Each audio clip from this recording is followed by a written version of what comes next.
subscribe to my channel. Tissue processing का जो 5वां स्टेप है वो पढ़ना है।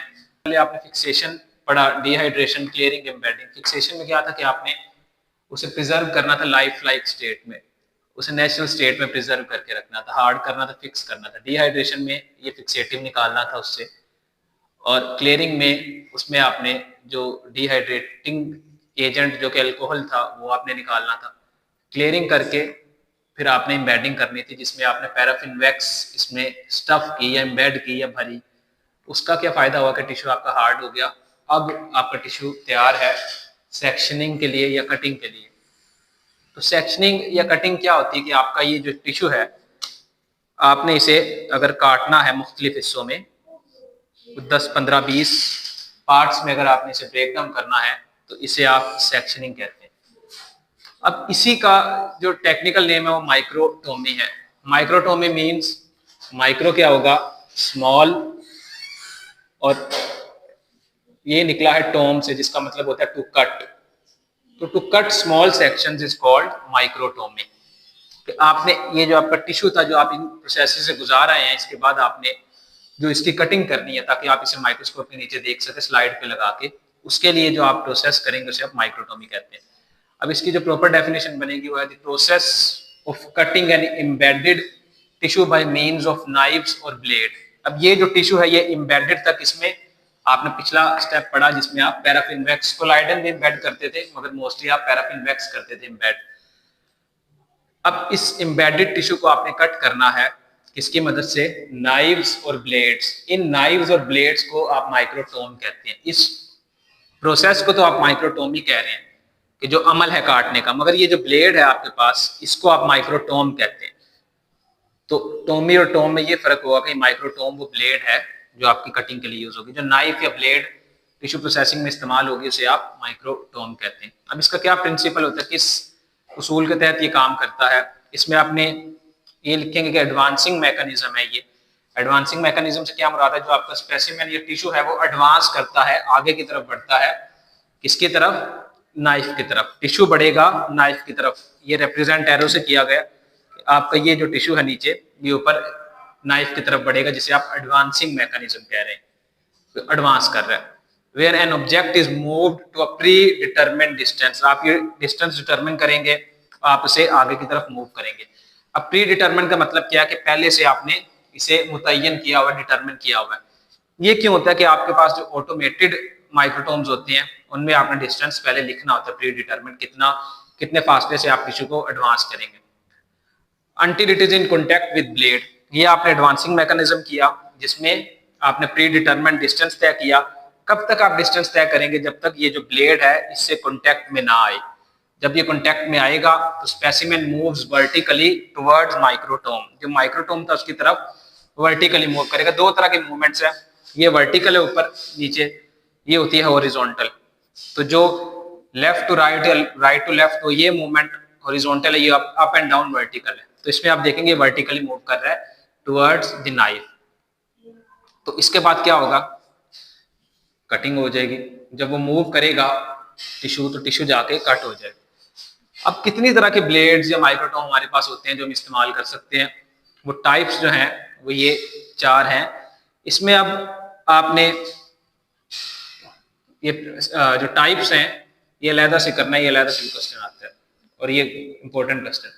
इसमें अब क्या, रोटरी माइक्रोटोम जो है, और बेसलेज रोटेटरी शॉकिंग रोकिंग माइक्रोटोम, और स्लाइडिंग माइक्रोटोम।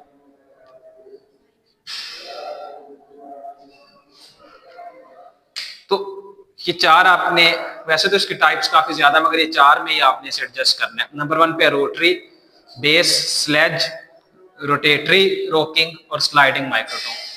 तो सबसे पहले देखिए, सबसे इंपॉर्टेंट जो है वो रोटरी माइक्रोटोम होता है। अब ये रोटरी माइक्रोटोम 3 तरह का हो सकता है कि आपके पास ये एक हैंड व्हील होता है, उससे ये ऑपरेट होता है। तो ये कंप्लीटली मैनुअल भी हो सकता है कि आप खुद उसे completely manipulated by the operator, कि जो हैंड व्हील है वो इसमें इस्तेमाल होगा। जिस तरह आप देखते हैं चारा काटा जाता है, उसी तरह आप हैंड व्हील की मदद से खुद ऑपरेट करेंगे मुकम्मल तौर पे। दूसरे नंबर पे सेमी ऑटोमेटेड। सेमी ऑटोमेटेड में एक मोटर होती है, वो मोटर क्या करती है, या तो वो कोर्स या फाइन व्हील। कोर्स और फाइन व्हील क्या होते हैं, ये मूवमेंट्स के लिए रखे गए हैं। जो अप एंड डाउन मूवमेंट उसे आप कोर्स कहेंगे, लेफ्ट राइट को आप फाइन कहेंगे। तो इसमें एक मूवमेंट के लिए आपके पास एक मोटर होती है। जो मैनुअल है उसमें कोई मोटर नहीं होगी, कंप्लीटली मैनिपुलेट होगा ऑपरेटर से। जो सेमी ऑटोमेटेड है इसमें एक मोटर होगी। अब तीसरे नंबर पे है फुली ऑटोमेटेड, जिसमें दोनों व्हील्स के लिए, फाइन और कोर्स व्हील के लिए दो मोटर्स रखी गई हैं। फाइन व्हील क्या था, जो अप एंड डाउन करेगा, सॉरी लेफ्ट एंड राइट करेगा। कोर्स क्या है, जो अप एंड डाउन करेगा। तो अब तीन टाइप्स को आपने इसी तरह लिखना, manual, semi automated, fully automated. Manual में सारा ऑपरेटर इस्तेमाल करेगा। सेमी ऑटोमेटेड में जिसमें एक मोटर जो है उसके साथ एक व्हील के साथ मोटर लगी होगी। फुली ऑटोमेटेड में जो दोनों मोटर्स हैं वो लगी होंगी दोनों व्हील्स के साथ। अब इसमें जो आपके पास मूवमेंट होती है वो 360 डिग्री होती है, क्योंकि व्हील जो है, व्हील 360 डिग्री में मूव करता है और वो काटता जाता है। अब इसके बाद जो दूसरे नंबर पे है बेस स्लेज माइक्रोटोम। अब इसमें क्या होता है, specimen is held stationary and knife moves across the specimen. ये स्पेसिमेन जो है इसे आपने स्टेशनरी रखना है, इसे आपने मूव नहीं करना। आप नाइफ को मूव करेंगे नीचे की तरफ। ये नाइफ जो है ये आप नीचे की, ये इसके अंदर हो रहा है, वैसे तो ये मशीन होती है। अब आपने जब इसे ऑपरेट करना है तो ये वाला जो ब्लेड है या नाइफ है ये खुद नीचे मूव करेगी। स्पेसिमेन क्या होगा, स्टेशनरी। स्टेशनरी होता है इमूवेबल साकित, जो खुद मूवमेंट ना करे। साकित होगा, खुद मूवमेंट नहीं करेगा। जो ब्लेड है ये मूवमेंट करके नीचे आएगी। तो specimen is held stationary and knife moves across the specimen. ये नाइफ नीचे की तरफ मूव करेगी। अब इसके क्या यूजेस हैं कि अगर आपने बड़ा सैंपल, बड़ा ब्लॉक काटना है इसका, तो आप इसके लिए इस्तेमाल करेंगे। अगर टिश्यू हार्ड है तो इसमें अब कॉमन सेंस है कि आप अगर नाइफ को ऊपर से नीचे लेके आएंगे तो फिर कटेगा हार्ड टिश्यू। आप उसे स्टेशनरी रख के अगर लेके जाएंगे स्पेसिमेन ऊपर की तरफ तो फिर नहीं कटेगा। तो आपने नाइफ के मूवमेंट करनी है, तो इसके लिए आप हार्ड टिश्यू के लिए भी ये इस्तेमाल करते हैं। नंबर 3 पे है होल माउंट। होल माउंट कहते हैं पूरे का पूरा टिश्यू काटना। इसके अगर आपने दो हिस्से करने तो होल माउंट इसे कहेंगे, तो उसमें फिर आप इस्तेमाल करेंगे। और ये किन सैंपल्स में इस्तेमाल होते हैं, न्यूरोलॉजिकल, ऑप्थेल्मिक। न्यूरोलॉजिकल क्या होते हैं, जो सैंपल्स ब्रेन से निकलते हैं। ऑप्थेल्मिक आई का जो सैंपल होता है इसके लिए ये इस्तेमाल करते हैं। तो बेस स्लेज में आपने स्पेसिमेन जो है इसे मूवमेंट नहीं देनी, आपने नाइफ को मूवमेंट देनी। नंबर 3 पे है रोटेटरी रोकिंग माइक्रोटोम। अब ये इसका नाम सिमिलर है रोटरी से, इसका फंक्शन जो है ये ऑपोजिट है बेस स्लेज से। अब इसमें आप क्या करते हैं, commonly used in cryostat. Cryostat क्या होता है, फ्रोजन सेक्शन को आप कहते हैं।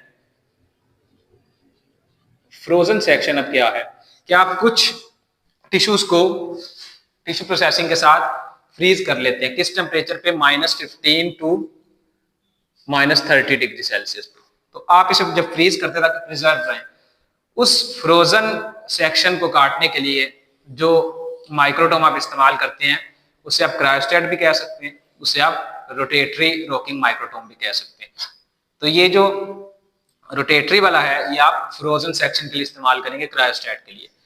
अब इसमें क्या होता है, इसका प्रिंसिपल क्या है कि जो tissue moves the tissue away from knife on up stroke, के जो टिश्यू है इसको नाइफ से अवे मूव करेगा।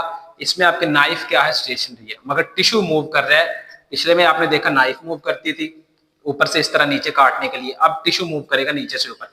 अब वो लिखा हुआ है कि tissue away from the knife. Away से मुराद अब इस तरह मूव करेगा, इस तरह। जब इस तरह मूव करेगा तो अप स्ट्रोक से मुराद है इसका फ्लैट सरफेस कट जाएगी।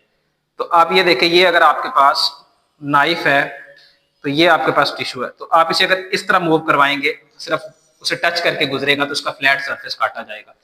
तो ये किस लिए यूज होता है, to cut flat face of the tissue.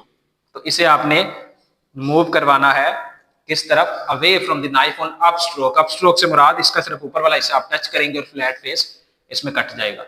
Last वाला है जो आपके पास वो कहलाता है स्लाइडिंग माइक्रोटोम। नाम से पता चल रहा है कि स्लाइड आपने करना है स्पेसिमेन को। नाइफ इसमें क्या होगी, स्टेशनरी। ये चीजें आपने याद रखेंगे, किस टाइप में कौन सी चीज मूव कर रही है। अब इसमें भी क्या है, नाइफ स्टेशनरी है, आपने क्या मूव करना है, स्पेसिमेन को। नाइफ स्टेशन रहेगी, स्पेसिमेन स्लाइड्स अंडर। ये अगर नाइफ है तो इसके अंदर स्लाइड करेगा, स्लाइड करता जाएगा तो क्या होगा, जो छोटे सेक्शन है वो कटते जाएंगे। अब ये आप क्यों इस्तेमाल करते हैं, ये एक तो आप रिसर्च पर्पसेस के लिए अगर आपने रिसर्च करनी हो। नंबर 2 पे आप इसमें कोलाइडन एम्बेडिंग जो थी उसके लिए इस्तेमाल करेंगे। आपने ऊपर देखा आपकी एम्बेडिंग किससे हो रही थी, पैराफिन वैक्स से। अब एक तरह का टिश्यू होता है जिसे आप कोलाइडन से एम्बेड कर देते हैं, तो वो अगर टिश्यू है तो उसको आप किससे काटेंगे, स्लाइडिंग माइक्रोटोम से। क्या इसका प्रिंसिपल है कि नाइफ जो है ये स्टेशनरी रहेगी, जो आपका टिश्यू है ये स्लाइड करेगा इस तरह नाइफ के अंडर, जब स्लाइड करेगा तो कटता जाएगा, छोटे सेक्शंस कटते जाएंगे। अब वो सेक्शंस आप मुख्तलिफ स्लाइड्स में लगा के रिसर्च पर्पसेस के लिए इस्तेमाल कर सकते हैं। और दूसरा ये किस तरह के टिश्यू में किया जाएगा, जो कि कोलाइडन एम्बेडेड है। तो क्या था आपके पास माइक्रोटोमी, जिसकी क्या definition, process of cutting an embedded tissue by means of knives और ब्लेड। आपने एक एम्बेडेड टिश्यू को काटा एक नाइफ या ब्लेड के, इस अमल को आपने माइक्रोटोमी या सेक्शनिंग कहा, और जिस ब्लेड से आपने काटा उसको आपने माइक्रोटोम कहा। अब इसका क्या प्रिंसिपल था कि आपके पास स्पेसिमेन मूव करता था एक डिस्टेंस तय करके, या फिर ये कॉन्टेक्ट में आता था नाइफ से और फिर वो काटा जाता था। अब इसके टाइप्स ये वाली चार, रोटरी, बेसलेज, रोटेटरी, स्लाइडिंग। इसमें आपने क्या चीज याद रखनी है कि नाइफ स्टेशनरी है या आपका स्पेसिमेन स्टेशनरी, या मूवमेंट किसकी हो रही है। तो आपने रोटरी में देखा 3 टाइप्स थे, manual, semi automated, fully automated. तो जो मैनुअल थी इसमें मुकम्मल तौर पे ऑपरेटर हैंडल करता था, जिस तरह व्हील को खुद घुमा रहा है। सेमी ऑटोमेटेड में 1 मोटर थी, फुली ऑटोमेटेड में 2 मोटर्स थी। नंबर 2 बेसलेज जो है, इसमें आपका जो स्पेसिमेन था वो स्टेशनरी, और नाइफ आपने ऊपर से लेके आके काटनी। अब ये क्यों आप करते हैं, हार्ड टिश्यूज के लिए, लार्ज ब्लॉक्स काटने के लिए, होल माउंट्स के लिए, जो कि न्यूरोलॉजिकल या ऑप्थेल्मिक सेक्शंस के लिए। थर्ड पे है रोटेटरी रॉकिंग माइक्रोटोम, जो कि आप यूज करते हैं क्रायोस्टेट में। क्रायोस्टेट क्या था, फ्रोजन सेक्शन, ऐसा टिश्यू जिसे आपने फ्रीज कर लिया हो -15 to -30 डिग्री में प्रिजर्व करके। तो अब उसको अगर आपने काटना है तो वो आप रोटेटरी रॉकिंग से काटेंगे। और इसमें आपका क्या प्रिंसिपल होगा कि जो नाइफ है वो तो स्टेशन रहेगी, जो टिश्यू है आपका वो आएगा और वो अप स्ट्रोक में इस तरह टच करेगा उसका अपर फेस नाइफ को, और फ्लैट फेस एक कट जाएगा उसमें। लास्ट पे स्लाइडिंग माइक्रोटोम। अब जो स्लाइडिंग माइक्रोटोम है इसमें आपने नाइफ को स्टेशन रखना, और नाम से पता चल रहा है आपने स्लाइड नीचे करते आना। इसका क्या इस्तेमाल है, यूजेस क्या है इसकी, ये रिसर्च पर्पसेस के लिए यूज होता है। और इसमें आप वो टिश्यू माइक्रोटोम करते हैं या काटते हैं जो कि आपके पास कोलाइडन से एम्बेड किया हुआ है, ना कि पैराफिन वैक्स से। मोस्टली ये पैराफिन वैक्स से होते हैं, लास्ट वाला किससे, कोलाइडन से।